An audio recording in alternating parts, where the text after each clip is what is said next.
Parler aussi de l'intifada, c'est parler notamment des habitants du sud de l'Irak et je parle beaucoup de Basra, la province de Basra, où se situent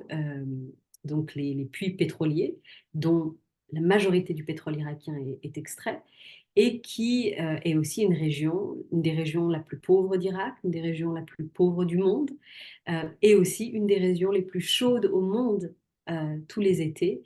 à cause du réchauffement climatique. Donc on a en Irak, et on parle aussi quand même du berceau de la civilisation, on parle de la Mésopotamie, du pays, de la terre entre les deux fleuves, où euh, l'humanité a commencé à écrire, à s'organiser, à s'urbaniser. Et on parle donc d'un espace qui a été systématiquement détruit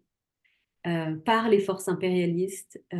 évidemment, notamment les États-Unis, mais aussi tous leurs alliés, euh, et qui a été victime de guerres perpétuelles et qui aujourd'hui est plongé dans une réalité où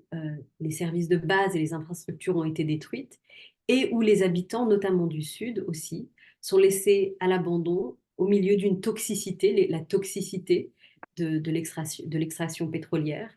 la toxicité aussi de cette modernité extractiviste, capitaliste dans laquelle nous vivons toutes et tous. Et partir des subjectivités des personnes du sud de l'Irak qui se sont soulevées en octobre 2019 pour demander un autre monde, pour demander la justice, l'égalité, placer au centre ces subjectivités, c'est renouveler pour moi l'imagination